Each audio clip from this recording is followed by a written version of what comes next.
Namo Amida Butsu, Namo Amida Butsu, Namo Amida Butsu.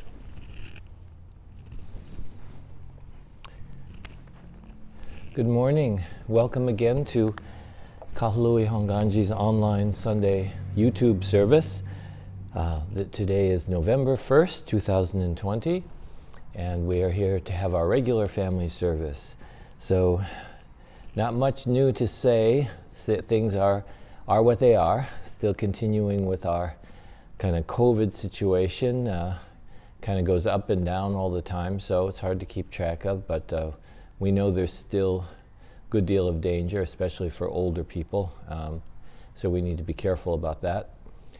We are trying to do what we can to come together.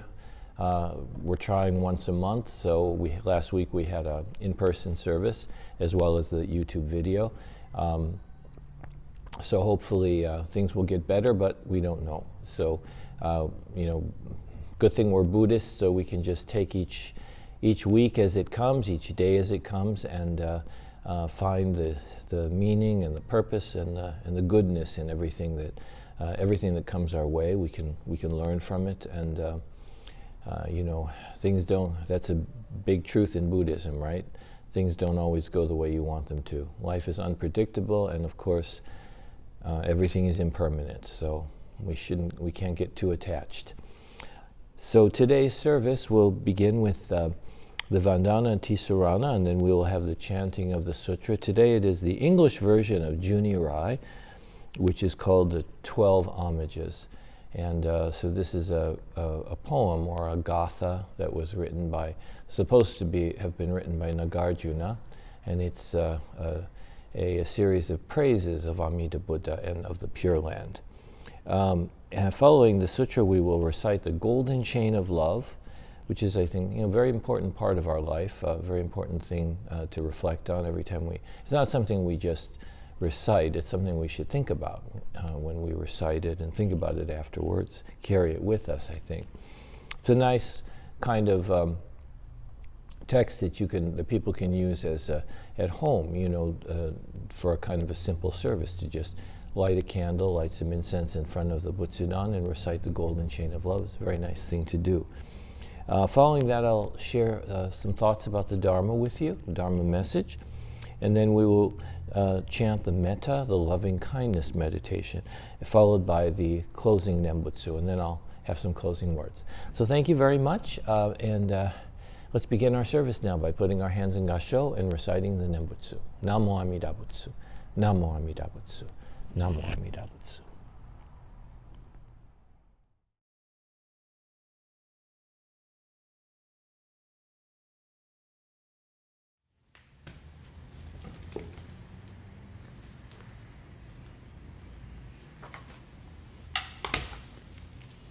Namo Amida Butsu, Namo Amida Butsu, Namo Amida Butsu.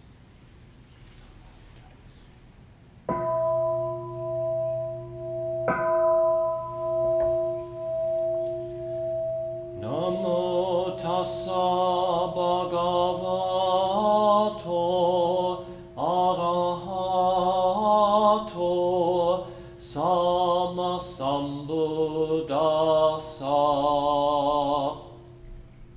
Homage to him, the exalted one, the enlightened one, the supremely awakened one. Bhutang saranang gacchami, dhammang saranang gacchami,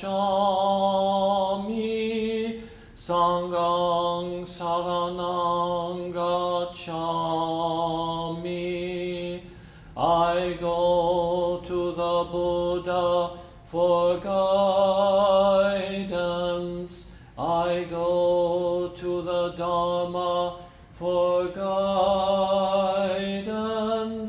I go to the Sangha for guidance.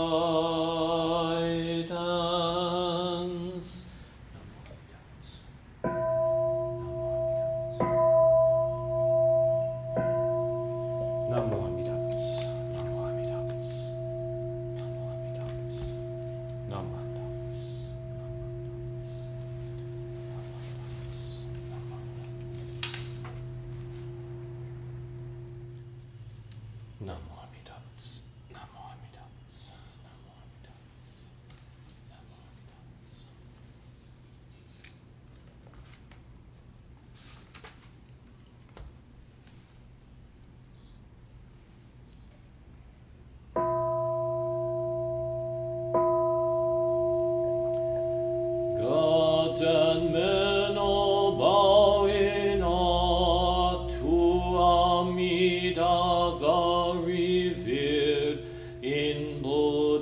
wondrous pure land, Bodhisattvas gather round, golden form like the mountain king, steadfast like the elephant's pace, Buddha's eyes like the blue lotus.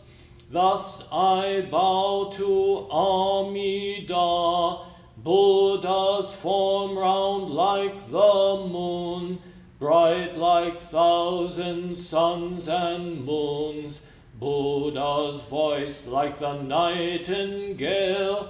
Thus I bow to Amida, Buddha's figure on Kanon's crown, adorned with wondrous features, Buddha subdues evilness. Thus I bow to Amida, beyond compare Amida's pure, virtue shining clear like space, all benefit from Buddha. Thus I bow to Amida, Bodhisattvas all renown, Maras to praise Amida, primal vow made for our sake. Thus I bow to Amida, golden ponds where lotus bloom, towers a throne of goodness, Buddha lives like the mountain king. Thus I bow to Amida, Bodhisattvas come afar, attaining true happiness. They revere the Buddha's face. Thus I bow to Amida. All life changes like the dew. We have no permanent self. Buddha teaches this law to all. Thus I bow to Amida. No evil in the Pure Land, and no fear of evil paths. Faithful hearts honor Buddha. Thus I bow to Amida, saving us through many ways. No tempters, no evil friends. Birth leads to enlightenment. Thus I bow to Amida. Amida, thus I have praised, virtues boundless like the sea. These virtues shared with others, for birth into the Pure Land. Namandabu, Namandabu, Namandabu, Namandabu, Namandabu, Namandabu. The virtue of Amida's vow is shared equally by all, together attaining awakened mind. We are born in the land of peace. Namo Amida Butsu. Namo Amida Butsu. Namo Amida Butsu. Namanda. Namanda Butsu. Namanda Butsu.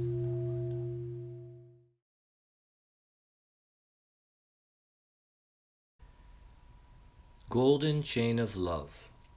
I am a link in Amida Buddha's golden chain of love that stretches around the world. I must keep my link bright and strong. I will try to be kind and gentle to every living thing and protect all who are weaker than myself.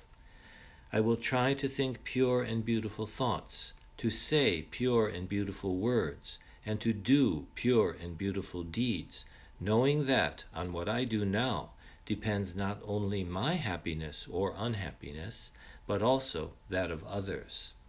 May every link in Amida Buddha's golden chain of love become bright and strong, and may we all attain perfect peace. Namo Amida Butsu, Namo Amida Butsu, Namo Amida Butsu.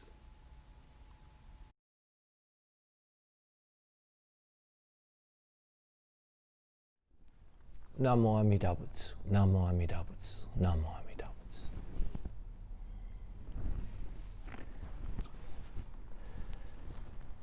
At this time, I'd like to share some thoughts about the Buddhist teaching with you. So let's begin by putting our hands together in Gassho and reciting the Nembutsu. Namo Amida Butsu, Namo Amida Butsu, Namo Amida Butsu. Well, good morning again. I hope everyone is coping well. It's just the same that we've been going through, but you know, within the kind of strange situation of the pandemic and then all of the craziness in society, we also have our own life and all of our own problems, and we have our ups and downs. But I guess in a way, the troubles of the larger world can sometimes make us put our own problems in perspective better. That's what we have to always do, is reflect in this way. You know, think about those things. Always be thinking of others and their problems, and put our own problems in that proper context. But at the same time, it's okay to be worried about your problems or your concerns. We all have serious concerns, and those are real, just as real as anything else. So long as we realize, and it's important, the best way we can cope with our problems is to realize that, you know, I'm not the only one who's suffering. Other people have troubles too. Today I'd like to talk about true fragrance. This is a little bit interesting, actually, but maybe you might think it's unusual. I'd like to read a story from this little book. It's called, it's Buddhist Stories for Children. It's called Butten Dowa, and it's a really nice little book, published a long time ago by the Kahului Hongwanji. All the way back in the 1990s. But it has some really interesting stories for children. So I'd like to read one story from this. And you might think it's a strange subject matter, like for children and also for Buddhism, right? But that's our course. We always make judgments. That's our Buddhist, our as the Buddha taught, our foolish, judgmental mind at work. Actually, there's no area of life, physical or spiritual, physical or mental, you know, that's not part of our Buddhist life. Nothing is good or bad good or bad in the Buddha's eyes. We make distinctions in our minds due to our ego and our desire to cover up the unflattering realities of life. But the Buddha's mind embraces everything with equal love and equal compassion. So listen carefully to this story. It's called True Fragrance.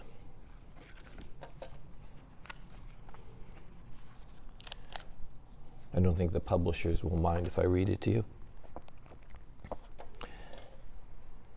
Nidhi supported himself. This is supposed to be at the time in India at the time of the Buddha. Okay. Nidhi supported himself by cleaning toilets. That was why not only his clothes but his entire body was permeated with the odor associated with human wastes. People tended to avoid Nidhi for that reason, not only when he was working but even on his days off. This made Nidhi very lonely. He wanted friends. I have it, Nidhi thought. All I have to do is make some clothes that don't smell. Nidhi quickly sewed some rags together and made a robe. I'll be able to make friends with this, he thought. Nidhi went into the city in high spirits, but people frowned as soon as they saw him. No one realized that Nidhi did not smell it as bad as he usually did. Everyone assumed Nidhi is bound to smell bad because he always had in the past. Nidhi became even more lonely. Who is responsible for my smelling the way I do, he asked himself. Who do you think makes it possible for you to relieve yourselves every day, he shouted while running in the field where he disposed the human waste that he collected every day. He picked up a stone lying at his feet and threw it as far as he could. He then lay in the field with his arms stretched out, gazing at the sky. As he lay there, he heard a voice. What's the matter, Nidhi? You seem in bad spirits today. Surprised, Nidhi got up and looked around.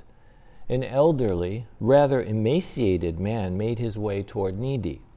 As the man approached, Nidhi realized he was blind. You come here often to dispose the wastes in your buckets, don't you? The man said.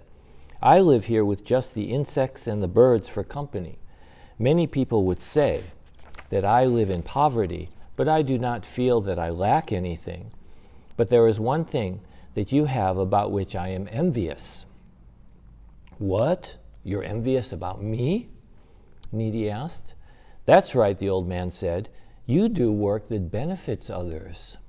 So, someone who considers me like that. Just hearing the old man's words completely cleared Nidhi's heart and mind. You don't smell as bad as you usually do, the man continued. Did anything happen? Blushing, Nidhi replied, Well, no, actually, yes. Thank you very much. Happily, Nidhi returned to work the next day. Everyone still averted their eyes as they passed him, but it didn't bother him in the least. About that time, Shakyamuni Buddha came to spread the Dharma in this town. Everyone went to hear him. Nidhi wanted to go too, but he felt the odor that clung to his body would bother the others, so he didn't. One day, as Nidhi was carrying his usual load of buckets, a row of monks on their begging rounds came toward him. Nidhi immediately noticed that one of the monks was Shakyamuni Buddha. What a noble bearing, Nidhi thought, but he immediately returned to himself and turned off on a side street. While harboring the joy of having at least been able to reverently observe the Buddha's face, Nidhi continued walking down the side street. He then saw the same row of monks with the Buddha among them, again walking toward him. No matter how often he turned down a side street to avoid the group, it was the same. They always came directly toward him. In his haste to get out of their way, Nidhi finally slipped and dropped the load of human waste that he was carrying. What should I do? The road that the Buddha is taking has been dirtied. As he was cowering at the awful thing he had done, Nidhi felt a hand on his shoulder. It was Shakyamuni Buddha. Don't try to avoid me, Nidhi, the Buddha said. After all, you are wearing the same sort of robe that we are. And you diligently perform work that others try to avoid. That is your true fragrance.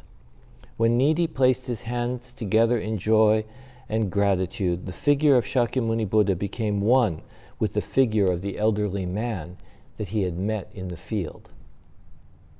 So that's the story. I think it's a very good story and a lot to think about. And I think this story really speaks for itself, but we need to reflect. Before I read it, I said we might think it's a subject not appropriate, right, for a Dharma message, talk about the Dharma and human waste. I hope the message of the story makes you reflect on that a little bit.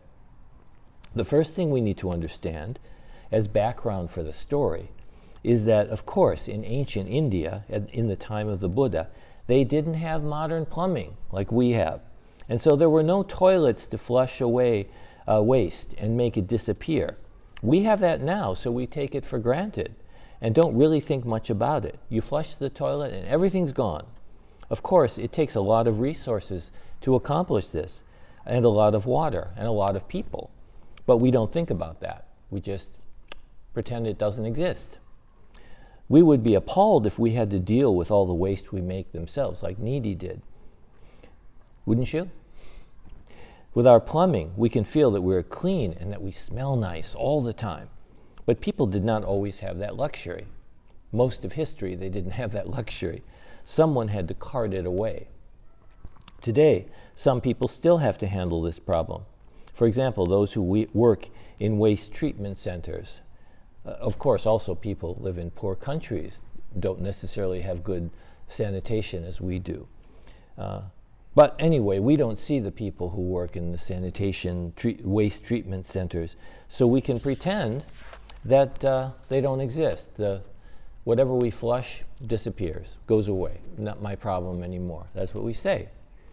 We can pretend that our problem has been taken care of magically. It is like magic. So we don't need to thank anyone either. Naturally, the person who did this kind of job in ancient times was invariably a very poor person. Rich people didn't want that job. So people unfortunately got the idea that the sort of person who had to do this job, since it was a job no so-called decent person would want to do, that he or she was maybe not as good as them. And since the people who carted waste away didn't smell so good, they felt that that was a sure sign that they were impure, they were not good, that they must somehow be deserving of such a lowly and unpleasant job. And that such a person doesn't need to be treated with respect, doesn't need to be valued or befriended. It's kind of circular thinking, you know. If you're of low estate, if you don't smell good, if you're dirty, then we see that as the reason why you're poor and don't have a nice job like me, you know, that kind of thinking. We always think in that circular way. We don't understand.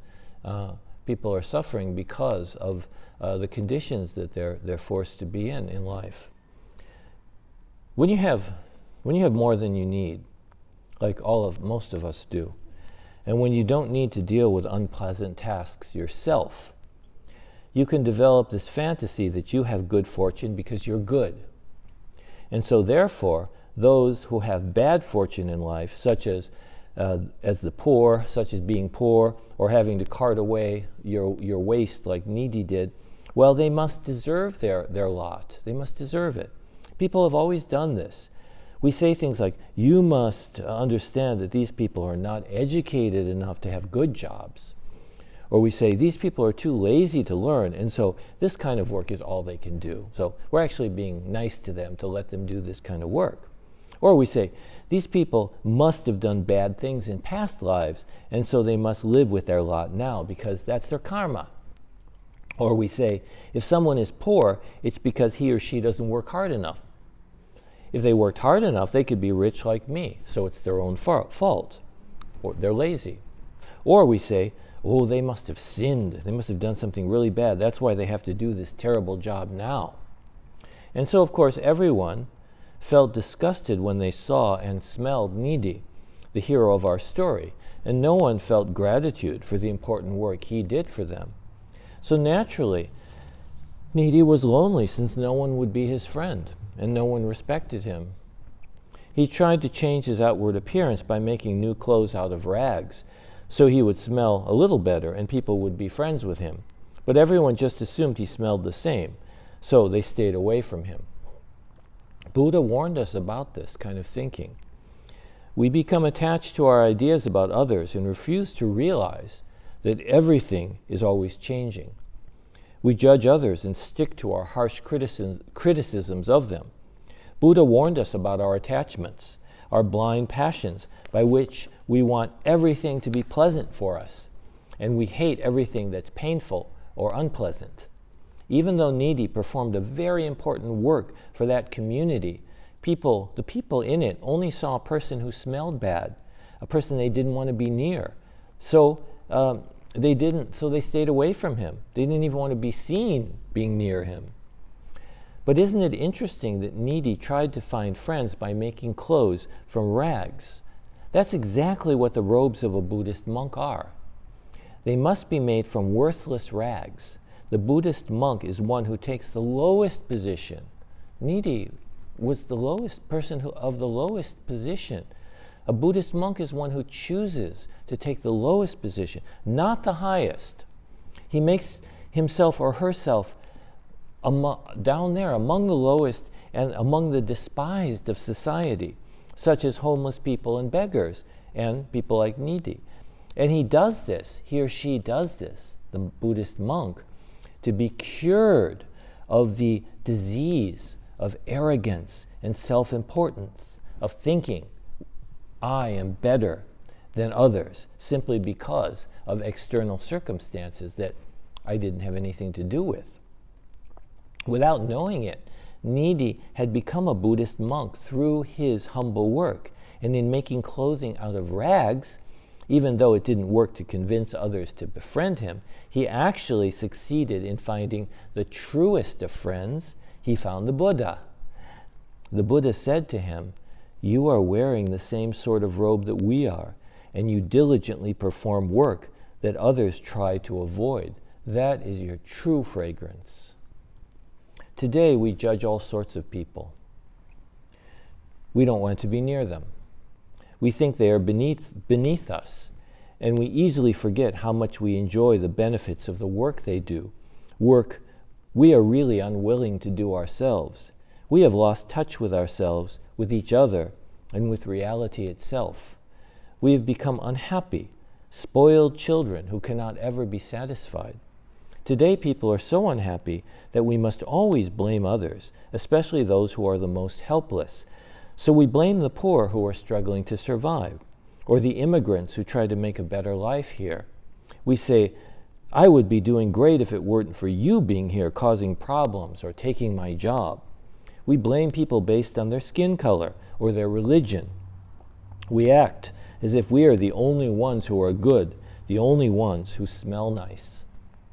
As the Buddha told Needy, his true fragrance arose from the humble, dedicated work he did that benefited others and from his humility. This teaches us that the opposite is true as well. When we put ourselves above others, when we think that we are the pure ones and others are defiled, we ignore the bad smell that arises from ourselves, from our own selfish and uncaring actions. Let's always remember the essence of Shinran Shonin's teachings.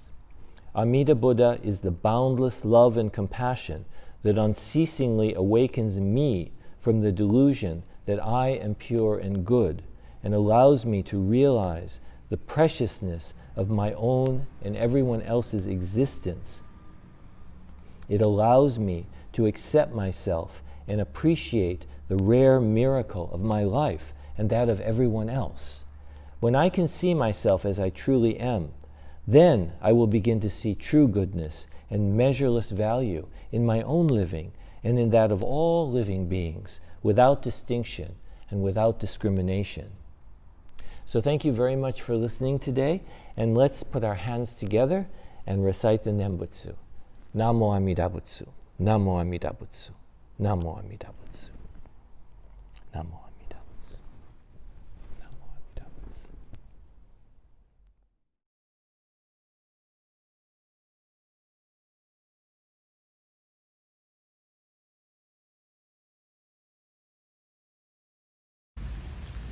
May all beings be happy and well. May no harm or difficulties come to them. May they live in peace and harmony. May I be happy and well. May no harm or difficulties come to me. May I live in peace and harmony. May my family be happy and well. May no harm or difficulties come to them. May they live in peace and harmony. May my teachers be happy and well. May no harm or difficulties come to them. May they live in peace and harmony. May my friends be happy and well. May no harm or difficulties come to them. May they live in peace and harmony. May strangers be happy and well. May no harm or difficulties come to them. May they live in peace and harmony. May my enemies be happy and well. May no harm or difficulties come to them. May they live in peace and harmony. May all beings be happy and well. May no harm or difficulties come to them. May they live in peace and harmony. Namo Amida Butsu. Namo Amida Butsu.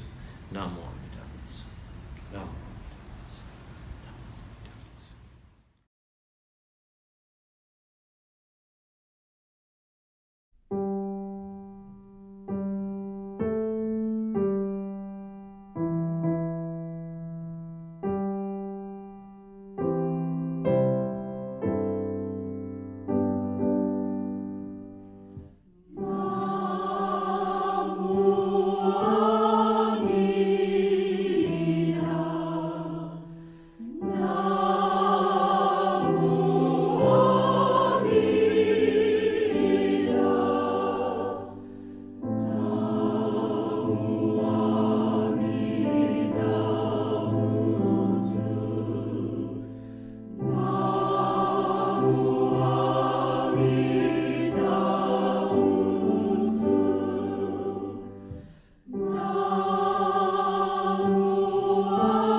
Well, thank you for joining with us today for our Kahului Hongwanji Sunday service, YouTube service. I hope you enjoyed the service and that there's something that you are able to take with you to reflect on during the week. We will continue next week with our regular Sunday service, and just to let you know, the fourth Sunday, which is November 22nd, will be our Eitaikyo service. Eitaikyo is the time of remembering the work and the help of those in the past who have made our Buddhist temple and our Buddhist tradition possible. So we remember them and we express our appreciation. So that will be on November 22nd. There'll be also a Sunday in-person service. If you're interested in coming in person, though, please call the temple to check with us. Make sure that we're having that. We will also have the YouTube service with the Dharma message from the in-person service, but that will come out later in the day on Sunday because we can't get it out the usual time. So thank you very much, and just watch afterwards for the scrolling text for more announcements. Thank you very much. Let's recite the Nembutsu as we close the service. Namo Amida Butsu. Namo Amida Butsu. Namo Amida Butsu. Namo Amida Butsu. Namo Amida Butsu.